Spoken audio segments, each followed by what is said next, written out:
al sito prenuragico di Monte Baranta per la seconda tappa del Festival delle Bellezze. Questa sera ospiti speciali i tenores di Neoneli.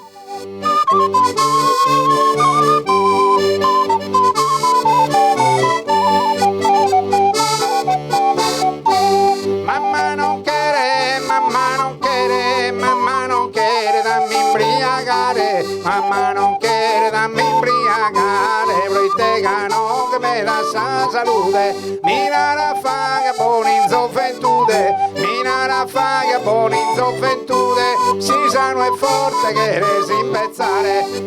Con Tonino Ca, uno dei fondatori dei Tenores di Neoneli, per la prima volta qui al Festival delle Bellezze. Sì, la prima volta in un posto così anche atipico rispetto al solito, insomma, alle piazze, ai teatri, sale e quant'altro.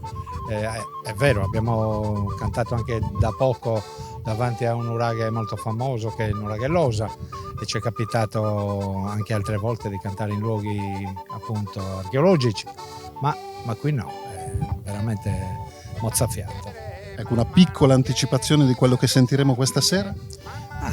Sentirete canti a tenore, brani strutturati di un repertorio ormai sedimentato in 46 anni di attività, e poi qualche brano strumentale, perché con noi ci sono due musicisti, Babbo e Figlio, Orlando d'Eliseo Magia, che ci accompagnano in alcuni brani a ballo prevalentemente. Ecco, 46 anni di attività, quasi al 50°, tantissime collaborazioni importanti, ormai si sprecano i nomi.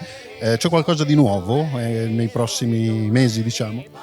No, stiamo già girando dall'8 aprile con un progetto nuovo. Quest'anno è il centenario della nascita di Berlinguer e noi abbiamo, dopo aver scritto il libro, abbiamo tirato fuori lo spettacolo omonimo. Siamo in studio di registrazione per fare ugualmente l'omonimo CD e lo portiamo, abbiamo già cominciato fuori Sardegna, lo portiamo in giro per tutto l'anno.